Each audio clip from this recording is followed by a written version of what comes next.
Estamos começando mais no Face, aqui nesta noite, neste sábado maravilhoso, dia 3 de outubro de 2020. E o convidado desta noite, nesse encontro no Face, é o Dr. Bellini Figueiredo. Muito obrigado, doutor. Valeu aí pela sua aceitação ao meu convite, né, de participar deste momento importante. E, como sempre faço, abrindo esse encontro, né, que é informal, não tem uma pauta, é muito entre os amigos, etc. Claro, amigos que têm algo a contribuir e a passar para as pessoas que nos acompanham. Dr. Bellini Figueiredo, quem é o Dr. Bellini Figueiredo? Quem é o Bellini Figueiredo? Boa noite, Gilvan, boa noite a todo o pessoal que te acompanha, né?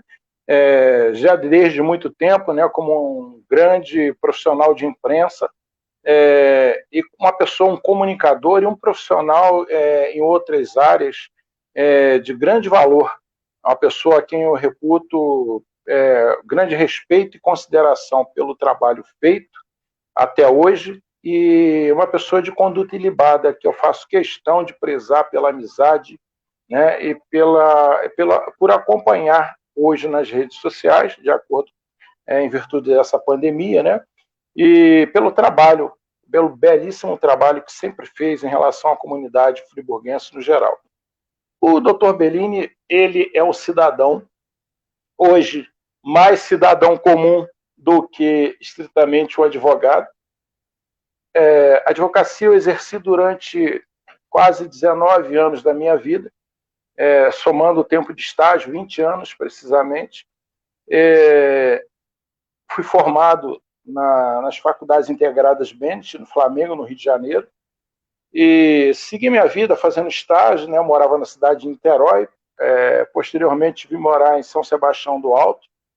Já desde que morava em Niterói, trabalhava aqui em Friburgo.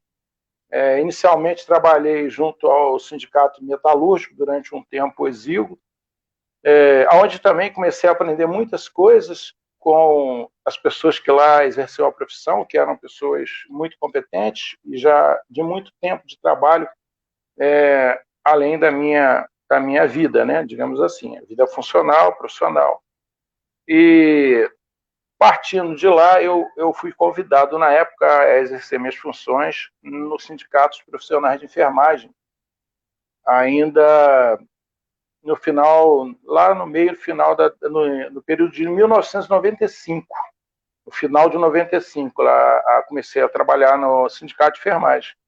E de lá me afastei somente há cerca de 5 anos, quase 6 anos atrás, em função de um problema de saúde que me afastou, né, de forma definitiva da área jurídica, do exercício da profissão. Hoje eu faço muitas coisas a nível de orientação, de interlocução com pessoas que me pedem, que precisam, mas não exerço mais a profissão de forma remunerada, por conta da responsabilidade que você tem, onde você demanda, né, um tempo, você demanda atenção. A profissão do direito, o profissional de direito, ele é um profissional que tem que ser extremamente responsável com as coisas que ele assume para poder levar à frente, né? Você está lidando e está trabalhando vidas humanas, né? O direito é uma área da ciência humana, uma área fundamental, é uma área basilar da sociedade. Então eu me afastei, infelizmente. Hoje eu tenho isso, é uma paixão que eu tenho na minha vida. A ciência do direito é uma paixão.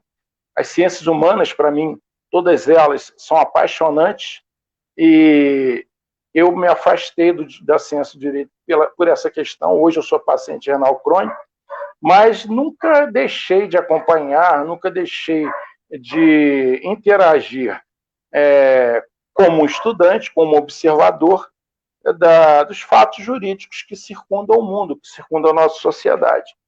E estava assim, quase que guardado, né, num cantinho da nossa sociedade, como esse mero observador, e sempre muito atento, porque como cidadão, eu entendo que todos nós deveríamos interagir, né, usando da nossa cidadania, para conhecer bem mais dos direitos e deveres que temos, para que nós pudéssemos compartilhar com os nossos co-irmãos cidadãos também e exigir melhor qualidade de vida, melhores serviços, melhores condições de vida, conforme eu disse, dos nossos governantes. Mas para isso nós temos que ter uma capacidade melhor de exercer nossos direitos e cumprirmos fundamentalmente com nossos deveres. Sejam lá os deveres, né, como cidadãos, no que tange ao direito e dever de votação, mas também nos deveres de você cumprir com seus impostos, cumprir com as regras gerais da sociedade, e, com isso, exigir uma condição melhor dos serviços que os governantes têm a obrigação de prestar. E daí, esse cidadão que ficou aqui foi o Bellini, doutor Bellini, que virou o cidadão comum, graças a Deus, consciente dessa missão, que é de alguém que conhece um pouco das leis, que se dedicou muito à área do direito do trabalho, do direito previdenciário, do direito de família, fundamentalmente, um apaixonado pelo direito da infância, da juventude, da criança, do adolescente, que foi uma das últimas funções que eu exerci no Conselho Tutelar da cidade de Nova Friburgo, local onde eu tenho uma saudade tremenda, Gilvan, porque lidar com criança e adolescente sempre foi um sonho da minha vida, e eu consegui, Deus me permitiu, realizar por um curto espaço de tempo, mas de uma forma bem intensa, essa profissão, essa ação, esse mandato, que também é designado pelo povo, pela população, de uma responsabilidade muito grande, onde eu aprendi, nesse mesmo curto espaço de tempo, muita coisa, muita relação familiar, muita relação com o jovem, com a juventude que tem que sofre uma série de impactos que nós, às vezes, achamos que conhecemos, até junto com os nossos filhos dentro de casa, e, na verdade, conhecemos muito pouco, porque censuramos, muitas vezes criticamos a lei que fala o ECA, né, o Estatuto da Criança e do Adolescente. Muitos de nós criticam. Hoje, por exemplo, nas redes sociais se fala na diminuição da maioridade penal para 14, 12 anos. São coisas que é muito difícil de você até contrapor, porque a sociedade, de uma forma alucinada, se insurge em relação a essa questão, mas que eu tenho pleno conhecimento de que quem se insurge quanto a isso não tem conhecimento de causa, muitas vezes, do que é a infância, do que é a juventude, como o indivíduo se forma e até quando ele se forma, né? São Perfeito, coisas doutor. Que, eu gostaria de interromper só um minuto. Nós já temos aí 8 minutos. Não, tranquilo. 8 minutos e 53 minutos já de programa. Sim. E a mandar alguns abraços, inclusive de pessoas que já estão acompanhando a sua participação, né, ao vivo aqui. O Wagner Almeida, que é de São Gonçalo, está presente aqui na nossa live. E aproveitar para mandar um abraço aí para Maria de Fátima Lopes, de Vassouras, o Alexandre Pena merece, de Nova Friburgo, e o Marlon Franco Gomes, de Itaboraí, né? Então, perfeito, essas são algumas pessoas que eu aproveito esse momento inicial aí do programa. Mas, doutor, independente de tudo que o senhor já falou, já antecipou, já disse, do tema que a gente colocou no programa do encontro, detesto esse termo programa, até porque programa é formal, e aqui não tem nenhuma formalidade. É a questão das obrigações, direitos e deveres. Tem muitas pessoas que gostam de definir obrigações para o próximo, mas esquece que elas também têm obrigações, direitos e deveres. Como é que funciona esse tripé na sociedade hoje em dia, doutor? É complicado ou poderia ser fácil de se entender quando a pessoa, de repente, tivesse a determinação de praticar esse tripé, obrigações, direitos e deveres? Gilvan, como eu já mencionei na minha fala inicial, para que você tenha uma consciência básica e plena, ao mesmo tempo, desses dois tópicos, e do quanto ele é basilar para a formação e aprimoramento das relações sociais, basta que você procure entender quais são os princípios que regem a palavra, o termo cidadania. A questão desse ponto, ele advém do conhecimento do indivíduo a partir do momento que ele sabe e toma para si e se empodera, né? O termo empoderamento é muito importante, do que vem a ser cidadania. A partir quando o cidadão ele se assevera, enfim, se ele vem a se empoderar através da educação, do conhecimento, né, daquilo que vem a ser cidadania, ele vai ter conhecimento de quais são os seus direitos e deveres e, fundamentalmente, além de ter conhecimento, ele vai saber respeitar, ele vai saber construir a sociedade dele e saber aprimorar esses direitos e deveres que são correlatos, e onde um vai e o outro está atrelado e conjuntamente evoluindo e crescendo, fazendo com isso a sociedade crescer. Você tem a cidadania, ela fundamentalmente traz consigo, hoje nós estamos vivendo aí um período chamado período pré-eleitoral, onde a cidadania traz consigo uma vertente que é a vertente política, que não tem muita coisa a ver com o termo partido político. Ela tem mais a ver com a questão ciência política, ou a política enquanto ideologia, né? Enquanto ciência geral. Me compreende? Porque ela vem juntinho com a questão da cidadania. Porque a partir do momento que você sabe o que é ser um cidadão, que você sabe quais são os seus direitos, você vai saber também quais são os seus deveres. Os seus direitos, basicamente, hoje, você tem lá o ponto da Constituição Federal, no seu artigo 5º, que enumera os principais direitos básicos do cidadão nacional, do cidadão brasileiro. Você tem também, a nível mundial, a Declaração Universal dos Direitos do Homem. E quando diz homem, isso aí equivale à questão de gênero, né? Homem e mulher, a todo cidadão, aliás, independentemente de gênero, digamos assim, a todo ser humano. Então, nós vimos isso, essa é a raiz principal dos direitos do cidadão. E os deveres são correlatos na medida em que você, por exemplo, você tem direitos que são, ao mesmo tempo, direitos e deveres. Vou trazer de novo o gancho da questão hoje, desse momento de política, digamos assim. Você tem o direito ao voto. Esse direito ao voto é, consoantemente, um direito e um dever. A lei prevê que você tem o direito de votar e ser votado, mas votar é também uma obrigação legal e para o caso de você não fazê-lo, você tem uma sanção legal para isso. É claro que a multa é uma multa irrisória, muitas vezes pequena, mas você tem uma sanção.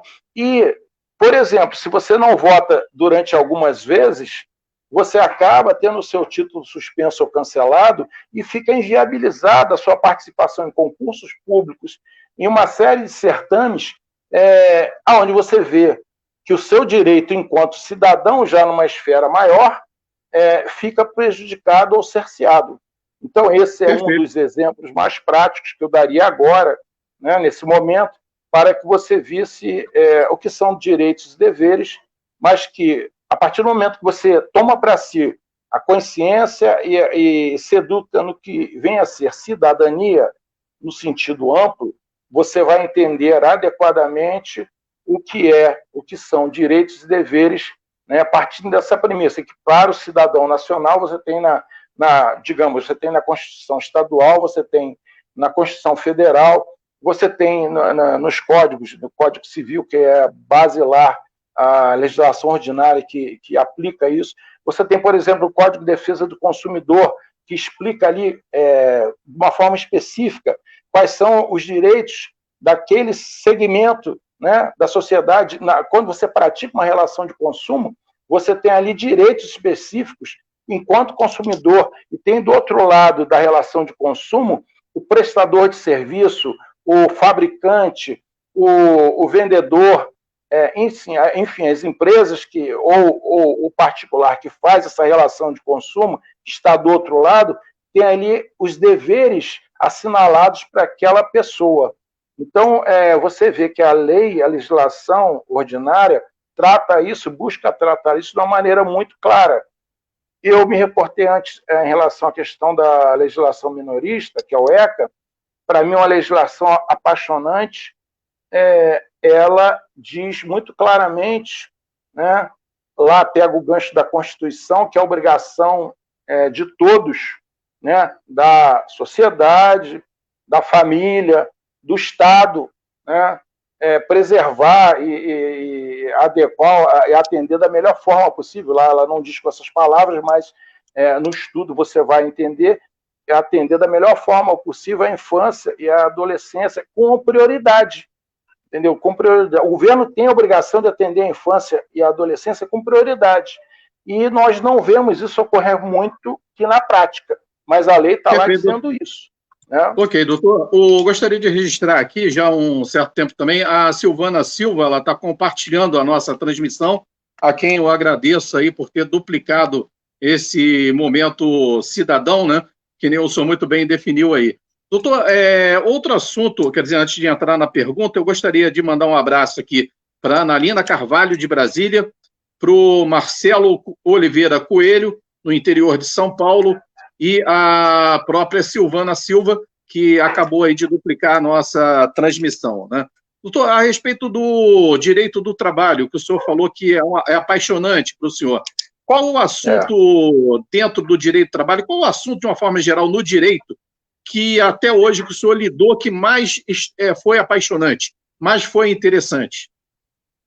Para mim, a oportunidade que eu tive de conhecer do direito coletivo do trabalho, onde você representa o interesse de uma categoria como um todo, onde eu tive a oportunidade de fazer isso a nível local, a nível estadual, e de conhecer, eu devo isso muito à categoria dos profissionais de enfermagem, uma categoria que eu respeito profundamente até hoje. Eles me levaram a conhecer, através do sindicato deles, da Federação dos Profissionais de Enfermagem, dos empregados, né, da área de saúde do Estado do Rio de Janeiro. Eu tive a oportunidade de conhecer os tribunais superiores, tanto o Tribunal Regional do Trabalho aqui no Estado do Rio de Janeiro, o Tribunal Superior do Trabalho em Brasília, onde eu estive por várias vezes, o Supremo Tribunal Federal, e são instâncias que eu tenho profundo respeito e lamento muito hoje a destruição, né, do direito do trabalho, principalmente do direito coletivo do trabalho, porque é um ramo humano do direito que é tão essencial ao regramento das relações de trabalho, porque o trabalhador, ele nessa relação, ele é sempre um lado um tanto quanto mais fraco dessa relação. Eu digo isso porque ele não tem o poder de decisão, muitas vezes, na hora de ver melhores condições de trabalho, né? De ver melhores condições de salário, melhores condições de exercício profissional. E ele necessita daquele vencimento, daquele salário, daquela contraprestação do serviço dele, da mão de obra que ele presta, ele necessita daqueles valores, daquelas condições de trabalho para poder sobreviver. Então, se ele hoje perde um ticket-refeição, um vale-refeição, se ele hoje perde algo que se transfira, que se transporte em alimento para ele, para a família dele, o impacto na vida social e econômica dele é muito grande, né? E, às vezes, isso, para o empregador, nós sabemos que existe um peso, mas esse peso, ele, se fosse melhor pensado, melhor discutido, ele significaria um equilíbrio, porque esse trabalhador satisfeito, esse trabalhador numa expectativa de ter um benefício melhor, ele produz melhor, ele produz com mais qualidade. E nós estamos num tempo que empregado, empregador, né, colaborador, como hoje se diz, né, e colaborado, já que a correlação seria essa, deveriam ter mais interlocução de uma maneira mais franca, porque todos estão no mesmo barco, porque todos estão imensamente suscetíveis às regulações do mercado. O mundo é um mundo altamente, que age altamente de uma forma universal, equilibrada. Tudo que acontece no mercado interno brasileiro sofre influência da globalização, tudo que acontece na China, nos Estados Unidos, na Índia, nos principais países da Europa, ele reflete diretamente na questão do mercado interno. Então, aqui, por exemplo, atinge diretamente os mercados, as empresas que atuam na mão de obra especializada, até mesmo na área de saúde, ou na área de formação de mão de obra, na área de construção civil, na área de metalurgia, enfim, né, em todas as áreas, né, da produção. E seria essencial na área de confecção, por exemplo, seria essencial que patrões e empregados tivessem uma interlocução muito mais próxima, objetivando qualificação e qualidade muito maior e melhor dos produtos da mão de obra e benefícios muito mais adequados, que esses benefícios trouxessem mais qualidade de vida para os seres humanos. Com certeza, doutor. Não, com certeza. E a sua opinião soma muito nesse momento, doutor. Registrando aqui, conforme eu falei, a participação do Wagner Almeida, que ele deseja boa noite a nós, né? Boa noite, muito meu obrigado. amigo. Boa noite, Wagner. Isso aí, o Alexandre Pena merece, dizendo muito bom o programa, também assistindo ao vivo a nossa transmissão. Muito obrigado, aproveitando, mandando um abraço aqui para o Vanderlei Araújo, para a Silvana Moreira e para o Marcos Souza. O Marcos Souza também já participou de um dos programas aqui conosco, o Encontro no Face, e o Marcos Souza é CEO da empresa S4 Brasil. Doutor, o senhor falou há pouco aí a questão da globalização, né, e vários outros assuntos, mas eu te perguntaria, nesse momento em que nós vivemos, o MEI, o microempreendedor individual, é uma alternativa viável de mercado? Eu creio que sim. Agora, eu me reporto de novo a essa questão da qualificação continuada. Tanto para o grande empresário, para que ele forme o seu pessoal, mas também para o micro e para o pequeno empresário. O MEI é uma economia essencial nesse tipo de sociedade que nós adotamos.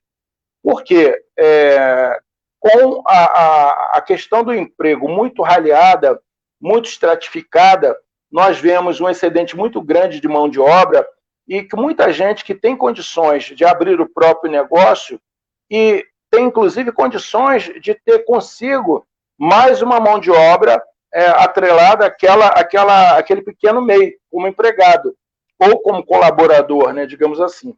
Então, o MEI ele, seria né, na nossa escala social, uma atividade inicial, uma atividade provisória, para que haja um futuro pequeno empresário, uma média empresa e, quiçá, uma empresa de grande porte futuramente. Basta que haja para isso investimento, basta que haja para isso qualificação, basta que haja para isso meios oferecidos pelos municípios, tá? Pelas instituições bancárias, como o BNDES principalmente, mas de uma forma mais direta, não com intermediários, porque intermediários só são favorecidos. Muitas vezes os empréstimos, o injetar de recursos fica pelo meio do caminho. Nós vimos isso agora com essa questão desses benefícios ofertados pelo governo federal, que não chegaram na ponta da linha, que eram para os empresários. Nem os empresários de grande porte, muitos deles não conseguiram chegar a essas linhas de crédito, que são os de pequeno porte, que não tem assessoria para isso. Então, o MEI, voltando à questão do MEI, o MEI é uma atividade essencial. Agora, não nos basta somente darmos uma facilidade tremenda de criação de um MEI, que hoje é muito fácil você entrar com esses procedimentos de criação de MEI, a Associação Comercial, o SEBRAE, todos ofertam assim, excelente padrão de esclarecimento, de assessoria. Você cria um MEI, até na internet você tem um passo a passo maravilhoso. e você cria o MEI, fica com a obrigação de arrecadar aquele valor mínimo, que está hoje na faixa de 50 e poucos reais, se não me engano, 51 reais, mas você fica inviabilizado muitas vezes de exercer a sua profissão, aquela profissão que você abraçou naquela faixa do MEI, por falta de condições gerais, porque você necessita de recursos básicos, você necessita de uma taxa de juros adequada, você necessita de um tempo de carência, você necessita de uma troca de insumos com pessoas do mesmo ciclo ou círculo de fase, né, inicial de produção do bem que você esteja fazendo, para que você possa, como um mercado comum, né, crescer junto, trocar experiências, trocar mercadorias, trocar materiais, né, e até mesmo fazer esse escambo de produtos para que todos consigam, tipo o mercado comum, crescerem juntos. E aqueles que melhorem se destacarem possam galgar cada vez degraus maiores, sem com isso haver uma perda muito grande, que a maioria desses MEIs ou ficam pelo caminho, ou deixam de pagar as suas contribuições, passam a ficar em déficit e numa situação ruim, ou simplesmente sucumbem, como as micro e pequenas empresas. A estatística é muito grande, que muitas delas sucumbem pelo caminho, nos 6 primeiros meses, no primeiro ano de vida, por falta de uma logística estatal, por falta de uma logística de uma incubadora adequada para fazer com que eles cresçam juntos, um auxiliando o outro, numa simbiose de meio em que todos possam crescer de uma maneira mediana até que consigam, com as próprias pernas, galgar as regras de mercado, que nem sempre são regras muito pacíficas. São regras de mercado. Né? A economia é muito volátil em todos os locais. E a economia, ela privilegia aquele que tem mais iniciativa, privilegia aquele que tem mais atitude.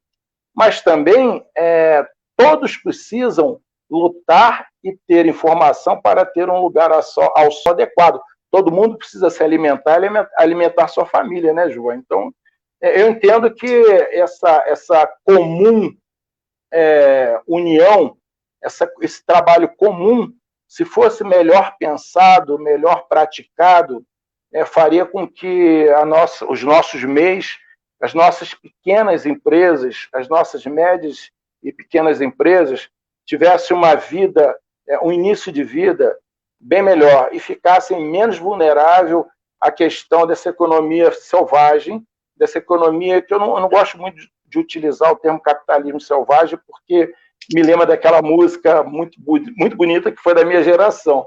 Mas é verdade, a economia ela nem sempre ela é muito pacífica, ela é volátil. Como, infelizmente, tem que ser, são as regras de mercado.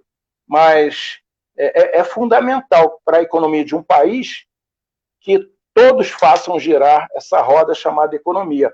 E a participação dos pequenos e médios empresários é fundamental. Perfeito, doutor. Eu quero registrar aqui também, curtindo o encontro no Face, a Letícia Boria, né, que é uma amiga em comum do senhor, né, curtindo aqui a nossa transmissão.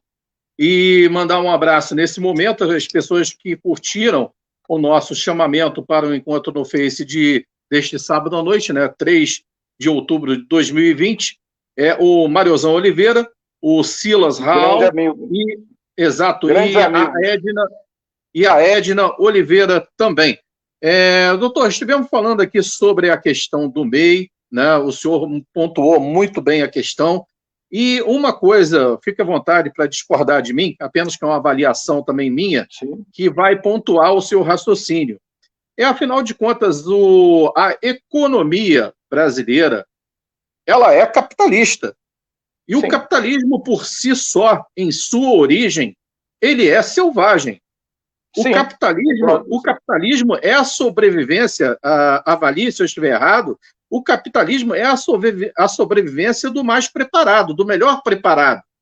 Do mais forte. Ou seja, do mais forte. Então, neste momento, sabendo nós, brasileiros, independente de ser município, ou estado, ou Brasil, de que é necessário uma preparação para que a empresa dele ou dela esteja cada dia melhor. Mas isso se deve à estrutura básica nossa, que sempre se demonstrou falha, que é a educação. Como é que o senhor vê isso, doutor? Eu vejo da seguinte forma, Gilvan. Eu volto aí ao início do nosso bate-papo. A educação é um princípio de cidadania, né? O capitalismo, ele é apenas uma das vertentes da sociedade humana. Nós já tivemos aí o comunismo, o capitalismo, o socialismo. Nós temos muitos ismos, né? O capitalismo, ele sobreviveu porque o ser humano cultua o capital, cultua o dinheiro. Mas nós temos segmentos da sociedade mundial que até não adotam esse nome, mas praticam, né, o capitalismo de forma quase que disfarçada, digamos assim, né? Mas a educação, Gilvan, ela é o tema fundamental que a cidadania, a consciência de cidadania traz consigo, né? Aí eu volto àquela questão que eu trouxe para você. A cidadania, ela é sempre política. Política no sentido de ciência, não política no sentido de partido político, ou do candidato A, B ou C, ou do candidato local, ou do presidente da República, ou do rei, da rainha, de quem quer que seja. Eu vou trazer para você, só para você ver como é que existe uma correlação, que a questão da educação política, existem alguns autores que tratam ela como a cidadania, ela subdividindo-se em 3 gerações. Basicamente, a primeira como uma expressão de direitos sociais, tá? A filantropia, a cidadania no sentido moral e religiosa, o assistencialismo propriamente dito, uma questão mais primitiva. A segunda geração, já a cidadania como expressão de direitos civis, que é aquilo que hoje a gente trabalha continuamente, né? A civilidade, a urbanidade entre as pessoas, entre os cidadãos, né? Urbanidade no sentido de você já demonstrar o resultado de um processo educacional, né? Seja na conduta pessoal, seja na conduta coletiva, seja na conduta da educação social como um todo. Isso começa na família e não se coloca essa urbanidade, essa educação social na conta da escola, na conta do professor, porque o professor é uma ferramenta que lapida um indivíduo, mas ele vem formado de dentro de casa. O cidadão não é formado numa escola, o cidadão ele é lapidado numa escola, num processo educacional, mas ele vem formado, a índole dele, a moral dele, a consciência dele, ela vem formada do seio familiar. A parte religiosa dele vem formada do seio familiar. Então você tem aí também nessa questão da segunda geração o conhecimento relacionado à sustentabilidade, tão essencial nos dias de hoje. Esses dias eu postei um vídeo a respeito de uma montanha queimada aqui no Nova Friburgo, falando sobre a questão do meio ambiente. A sustentabilidade, mais do que nunca, Gilvan, mais do que nunca, é um ponto a ser abraçado, independentemente de partido político ou de situação qualquer que seja, por todos, porque isso é uma questão inerente à sobrevivência da raça humana. Isso é preciso ser assimilado, é preciso ser aprendido. Sustentabilidade não é um termo bonito para se escrever e guardar no bolso. Sustentabilidade é para se aprender no jardim de infância, na creche, até a faculdade. As pessoas precisam discutir e falar em sustentabilidade dentro de casa, no café da manhã, no jantar, no almoço. É fundamental, faz parte da conversa da família, seja de que religião for, seja de aonde for, seja dentro do ônibus, dentro do carro, em qualquer lugar, no trabalho. Por quê? Faz parte, hoje mais do que nunca, da necessidade de sobrevivência da raça humana. Nós ficamos agora sem luz, muitos bairros ficaram sem água. Muita gente ontem de noite, durante o final do dia à noite, não tinha água em casa para beber. Por quê? Foi pego de surpresa, todo mundo foi. E o que aconteceu? Não tinha nem água gelada, um calor em média de 35 a 42 graus. Itaperuna estava quase 53 graus.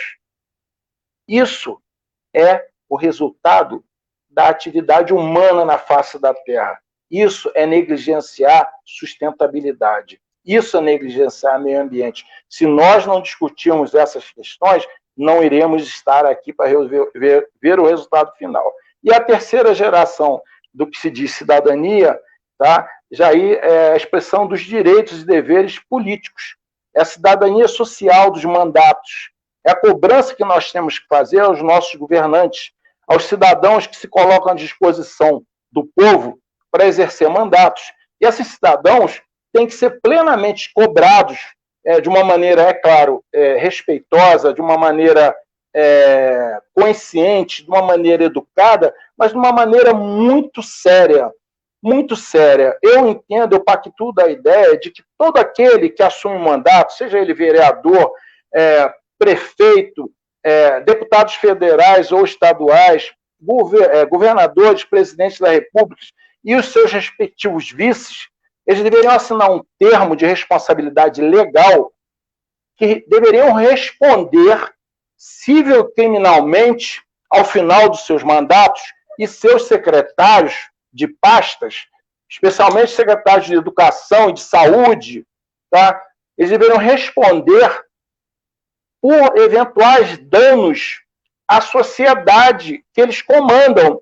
Não deveriam jamais esperar a Polícia Federal ter que entrar com processo, ter que entrar com uma investigação. Eles já deveriam pactuar isso aí antes de entrarem nesse mandato, antes de terem uma chancela popular para exercer os seus mandatos, para que, ao final, conforme você faz quando você assume uma candidatura, você tem que prestar contas ao final da Justiça Eleitoral e você tem que assinar lá na hora de fazer a sua candidatura, que você está fazendo uma declaração e que lá depois você vai ser cobrado, vai prestar contas. Ninguém presta contas na saída do mandato pelas vidas perdidas em relação à Covid-19. Ninguém presta contas sobre nada disso que acontece.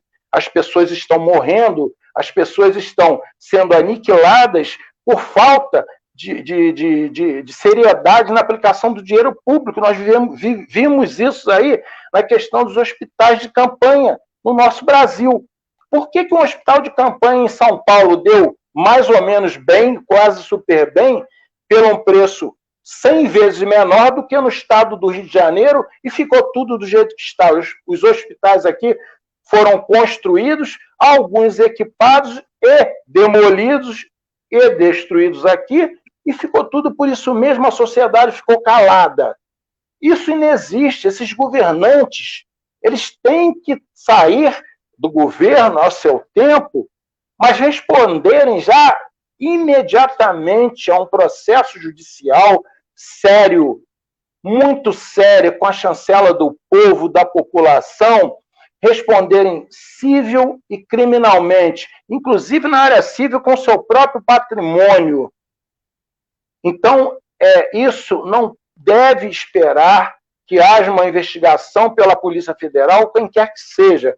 Isso, o candidato, quando entra na vida pública, ele deveria ser obrigado a assinar essa chancela já de plano, porque ele tem que ter a seriedade e a honestidade de jamais aplicar o dinheiro público em benefício próprio ou em falcatrua. Ele tem que ter a responsabilidade de saber que não aplicar um dinheiro adequado na saúde e fiscalizar a aplicação daquele recurso, fazer com que ele tenha o menor gasto possível, a maior eficiência necessária, que se isso não ocorrer, ele vai responder criminalmente assim que terminar o mandato dele ou no exercício dele, tá? Mas principalmente ele vai responder com o patrimônio dele e da família dele. Ele vai ficar sem nada, entendeu? Como as vidas que ele tirou, que ele fez ceifar por omissão ou por negligência. Isso a nossa sociedade deveria exigir, ao tempo de ficar, muitas vezes, jogando conversa fora em redes sociais, uma série de coisas, falando em agredir, falando em fazer uma série de atrocidades que são, na minha opinião, repudiadas socialmente, humanamente falando, mas sim exige uma postura séria, definitiva, através de projetos de lei, mesmo que sejam de iniciativa popular, para que haja uma responsabilização efetiva desses candidatos. Eu hoje estou nessa linha de frente, mas eu me coloco, né, como necessária a voz para que isso ocorra. Nós temos todos que serem responsáveis e responsabilizados por nossas atitudes.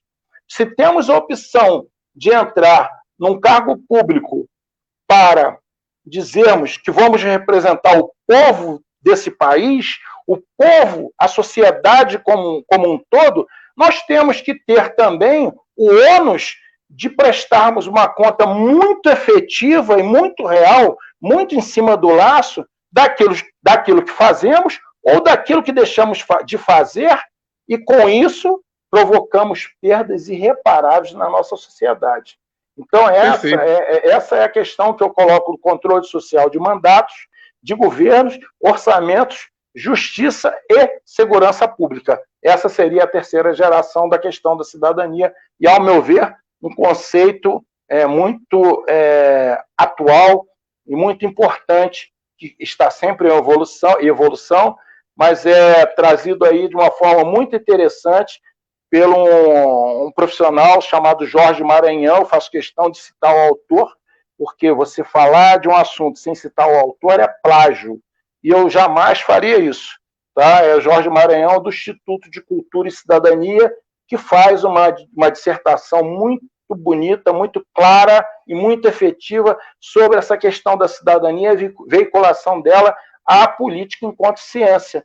Eu acho fundamental que todo cidadão veja isso, porque há pouco tempo eu fiz uma postagem no Facebook, iniciando uma posição minha, mostrando para os cidadãos o que vem a ser os direitos e deveres, e principalmente o dever dos candidatos, aliás, os deveres dos vereadores quando eleitos, porque é muito fácil o cidadão se colocar como candidato a vereador, a prefeito ou a deputado, seja lá o que for, a um cargo público, e prometer. Aí ele vai lá, promete bujão de gás, promete cesta básica, isso tudo é ilegal. Isso tudo é ilegal. A lei prevê punição grave para isso. E não é competência do vereador fazer ponte, dar transporte, dar linha de ônibus, dar bola, dar camisa de time de futebol. Não é competência de vereador, de prefeito, de deputado, de presidente da República fazer nada disso. Não é competência dele abrir estrada, não é. A competência dele é cumprir a lei, e a lei diz exatamente, se você abrir lá no Google, se você abrir na internet, ou se você pesquisar num livro adequado, na Constituição Federal, na Lei Orgânica dos Municípios, na Constituição Estadual, vocês vão ver exatamente escrito quais são as competências precípuas de cada faixa dessa que eu acabei de dizer para vocês. E na minha postagem eu fiz lá, relatei quais são as competências exatas que a lei determina para os senhores vereadores. Algo além daquilo ali é exacerbação do munus público, do poder público de legislar. E é mentira, é fake. Então não se deixe enganar, porque ao final da minha publicação eu ainda disse o seguinte: se você vende seu voto, troca seu voto por tijolo, pedra, telha, cesta básica, carona no carro, ida ao médico, você está trocando o seu respeito mútuo, o seu respeito pessoal por aquela ação. E aí tu vai passar 4 anos, talvez mais 8 anos, sendo desrespeitado por aquele cidadão que sequer vai saber que você resiste, vai saber respeitar os seus direitos. Jamais vai cumprir ele com seus deveres. Ok, registrando aqui a participação do Vanderlei Santos, ele que é gerente de expansão da firma Easy Life, e mandando um abraço aqui para Maria do Carmo Titonelli, a Jane Schwaber e o José Carlos Ferraz. Doutor, sobre tudo isso que estamos conversando, a gente acaba indo para uma vertente muito interessante. De tudo o que é necessário para o desenvolvimento desse país, para o crescimento do Brasil, quando eu falo isso, claro, trazendo até para a realidade municipal, é mesmo passa pela educação, né? Sim. Educação é tudo, João. A educação, ela constrói, ela não modifica uma sociedade, ela constrói uma sociedade. Nós temos, engraçado, nós valorizamos pouco o conteúdo, as pessoas que poderiam edificar e que edificam, né, a educação nesse Brasil. Nós temos professores de excelente qualidade, pouquíssimo valorizados. Nós temos ícones de educação que o mundo valoriza. O mundo valoriza Paulo Freire. O mundo adota os conceitos de Paulo Freire quando fala de uma escola aberta, quando fala de uma escola construtivista, quando fala do conhecimento sendo renovado de uma escola aberta, onde a comunidade adote aquela escola e participe com ela do processo evolutivo da educação. O mundo ama Darcy Ribeiro, independentemente de política, independentemente de consciência de partidos políticos, de vertente ideológica, política. A ciência, educação, trazida a público na interpretação de Darcy Ribeiro, e aí eu não remonto a ele a construção de um prédio chamado CIEP, mas o amor pela cultura e pela ciência da educação do Brasil, o amor que ele sempre teve, e aí eu vou extrapolar o tempo, o amor que ele tem, porque a leitura desse cidadão é sempre atual. Darcy Ribeiro é atual, Darcy Ribeiro está vivo nos escritos e em tudo aquilo que ele nos deixou, na herança que ele nos deixou, no amor. Darcy Ribeiro, doente, ele era doente por amor a esse país. Eu não pactuo de muitas ideias políticas que ele tinha por formação, por questão de formação minha mesmo. Mas eu sou apaixonado pelo sonho de Darcy Ribeiro, o sonho da educação, o sonho de construir em 30 anos um processo educacional que era transcendente a formas de governo, que era transcendente a governantes, que transcendia a políticos.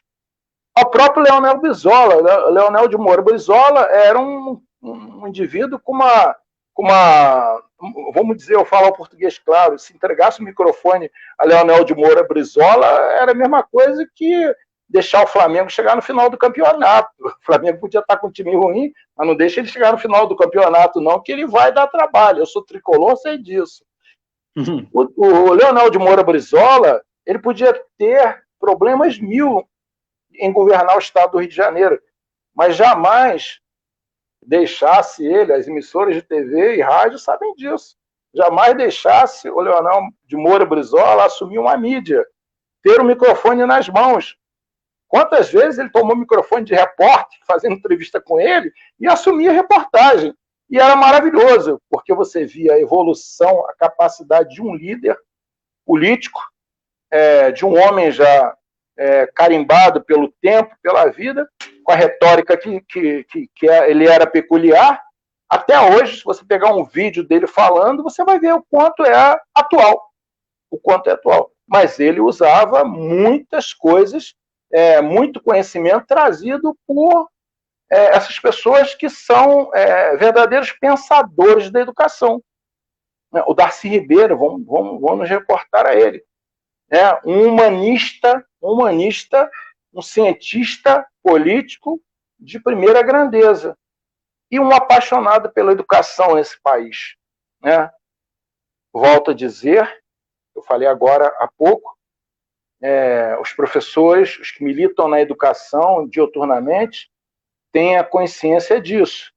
Educação, no que diz respeito ao aprendizado, ela não começa na escola, não, ela é lapidada na escola. O indivíduo, ele chega lá como uma pedra bruta no que diz respeito ao conhecimento humano. mas a educação lato sensu, né, ela nasce com o indivíduo, com o ser humano, e ela é construída dentro de casa, junto aos pais. Pai e mãe nenhum tem o direito de imputar educação de má qualidade ao sistema educacional. Ele tem a obrigação de acompanhar a educação dos filhos desde a primeira infância até o término do processo educacional, quando ele ainda se encontra vivo. Isso é muito bom, porque a cabeça está sempre viva, mas ele tem que acompanhar até onde for possível, digamos assim. Né? Porque é responsabilidade. O indivíduo ele está sempre em construção. A infância, o processo da infância, da juventude, da adolescência. Não, a escola não é um depósito de indivíduos. Não se coloca um filho na escola e fala assim, toma que o problema ou que a questão é sua.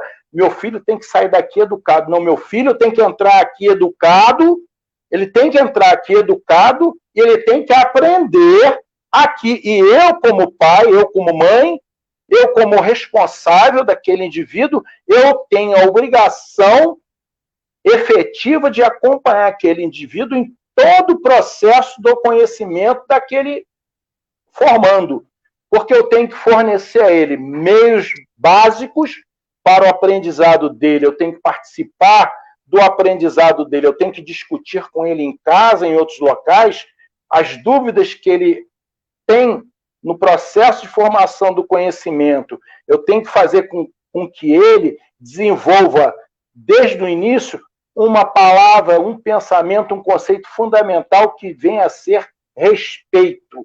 Respeito pelo ser humano que está junto com ele, respeito fundamental por aquele ser humano que está à frente dele, lá, tentando fazer com que ele consiga absorver conhecimento, respeito pelaquela estrutura chamada escola, desde o momento que ele entra na portaria até o momento que ele sai dali, e que veste muitas vezes um uniforme, e o que aquele uniforme significa. Respeito na hora de se colocar diante do pavilhão nacional, quando ele tem que cantar o hino nacional, e não é só militar que valoriza a bandeira desse país, não. O civil, ele tem a obrigação de conhecer do valor da bandeira nacional e saber que o civil, ele traz consigo no coração o mesmo amor por aquele pavilhão, ou às vezes até mais, que o militar tem. E muito embora o civil, muitas vezes o civil é capaz de oferecer a própria vida, tendo ele consciência do valor que são os símbolos nacionais, muitas vezes ele oferece a própria vida de uma forma mais incisiva do que o próprio militar. Talvez o militar pense duas vezes e o civil não. Eu já vi casos em que isso pode acontecer. Fui militar e sei disso. Né? Então, nós precisamos, vou voltar a um outro termo muito usado pela sociedade, nós precisamos nos empoderarmos disso tudo, como civis. Nós somos cidadãos de primeira grandeza, nós somos civis de qualidade, nós sabemos e devemos saber e amar cada vez mais os símbolos dessa nação como civis, lutando pelo princípio de cidadania plena para todos os seres humanos. E aí eu vou trazer para você uma coisa que eu acho fundamental, nós sabemos que está lá na questão da Declaração Universal dos Direitos do Homem, dos Direitos Humanos, no seu artigo 1º, que diz o seguinte: todas as pessoas nascem livres e iguais em dignidades e direitos, são dotados de razão e consciência, e devem agir em relação às outras com o espírito de fraternidade. Fraternidade é algo que transcende as fronteiras de todos os países. Eu diria, liberdade, igualdade, fraternidade é algo que nós deveríamos abraçar com muito mais força, com muito mais vibração e sempre com muito mais respeito. Nós somos seres humanos, nós somos seres dignos, criados à forma e semelhança do Criador. E temos a obrigação de exercermos esses direitos e esses deveres de forma a evoluir cada vez mais a cidadania e a sociedade humana, respeitando fundamentalmente o meio ambiente, o meio em que vivemos, para que nós tenhamos cada vez mais qualidade de vida. Perfeito. Doutor Raio, a prova aí, 55 minutos e 34 minutos de encontro no Face. Realmente, assunto não foi o que faltou aqui hoje, né? Então, acredito que em respeito ao senhor, em respeito às pessoas que estão nos acompanhando e também à sua família, é claro, a gente não tem apenas esse encontro aqui, a gente tem outras obrigações. O senhor daqui a pouquinho, obviamente, vai dar uma revisada lá na transmissão, vai dar uma atenção à sua esposa, aos seus filhos, às pessoas do bem que estão ao seu redor. Mas, doutor, antes de finalizar, eu gostaria de fazer a tradicional pergunta derradeira, pergunta final. O que o doutor Bellini Figueiredo, um advogado que eu respeito, gostaria de acrescentar nesse momento do encontro nosso aqui, que eu não tivesse perguntado? Fique à vontade. Gilvan, o que eu quero acrescentar, o que eu preciso acrescentar é fazer essa remissão a tudo aquilo que a gente vem batendo hoje aqui e que eu acho fundamental para as pessoas, para os espectadores, para os internautas, para todo cidadão que vem acompanhando hoje, principalmente esse processo que nós vivemos, que é o processo político. Nós vivemos um momento muito ímpar na nossa sociedade, e eu acho fundamental que as pessoas tenham o respeito. Fundamentalmente o respeito e a consciência de cidadania. Procurem educar-se, procurem entender, procurem pesquisar nos meios disponíveis o que vem a ser cidadania e de que forma ela constrói os direitos políticos do cidadão, no verdadeiro sentido de ciência, não da política partidária propriamente dita. Que a partir disso aí você vai construir uma diretriz político-partidária que melhor se adeque ao teu pensamento. Mas não destrua ou desconstitua cidadãos por eles terem entendimentos pessoais, entendimentos sexuais, entendimentos políticos partidários, entendimentos quaisquer que sejam sociais, diferentes dos seus. Saibam, busquem respeitar. Respeito é um tema fundamental na relação social. Comece respeitando o animal, o cachorrinho que você tem dentro de casa, o seu gato. Comece respeitando a planta que você gosta tanto. Comece respeitando o teu vizinho. Aliás, comece respeitando a esposa que está do seu lado, o seu filho, né? E exija deles o mesmo respeito seu como ser humano. Isso vai ser automático, porque respeito gera respeito. Dignidade gera dignidade. Não vou parodiar o grande gentileza. Gentileza gera gentileza, mas respeito sempre gera respeito. E daí nós vamos ver que nós chegaremos à questão do entendimento do que vem a ser cidadania, porque o respeito ele vai vazar para a sociedade como um todo. Você vai saber respeitar no trânsito, respeitar na escola, respeitar na saúde e exigir, fundamentalmente, na medida em que você conhece o respeito, você vai exigir o respeito para si próprio, vai exigir o respeito para os seus, você vai exigir respeito para o direito que você tem como cidadão e vai praticar cada vez mais a sua cidadania coletiva. Vai aprender que a sua cidadania é a cidadania do seu vizinho, do seu primo, do seu irmão, da sua família, do grupo do seu trabalho, do seu chefe, inclusive, e da sua empresa, do seu local de trabalho, e que todos juntos vão entender que esse país não é um país de subalternos, não é um país de cidadãos de segunda, terceira ou quinta categoria. É um país de cidadãos livres, como eu acabei de ler lá na questão do artigo 1º dos direitos do homem.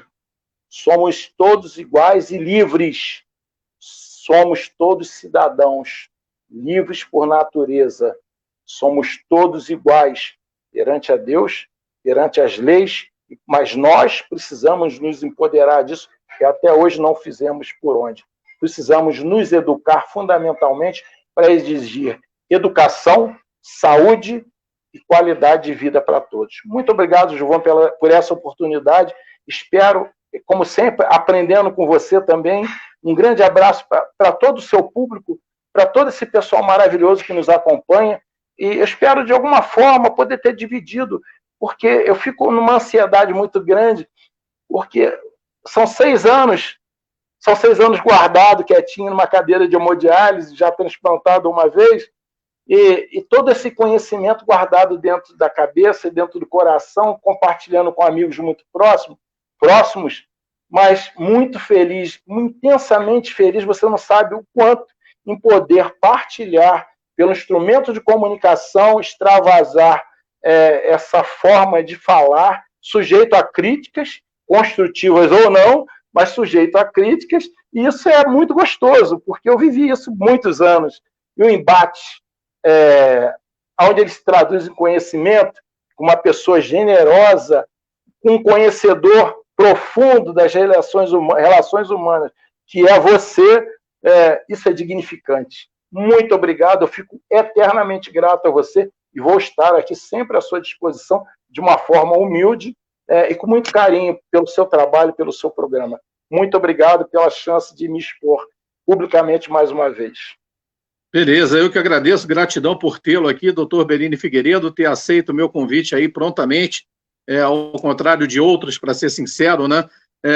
Aí eu aceito o convite de participar aí do Encontro no Face. Eu volto a dizer, Encontro no Face não é um programa, ele não tem pauta, ele não tem camisa de força, ele tem o nome de Encontro no Face porque é um encontro entre pessoas conhecidas, amigas, ou que tenham algo a acrescentar nessa sociedade em que nós provamos hoje, no encontro de hoje, né, doutor, de que falta muita educação, o que a gente precisa colocar na pauta, no colo dessas pessoas, na cabeça dessas pessoas, um pouquinho mais de educação para que esse país possa ser melhor do que já é, mas é preciso realmente ser melhor. Aproveitando esse momento final, registrando aqui a presença no Encontro no Face do empresário Marquinhos Saraiva Reis, né, proprietário do mercado Pepe e Gabriel.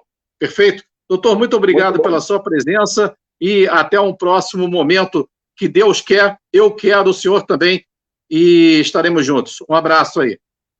Muito obrigado, João.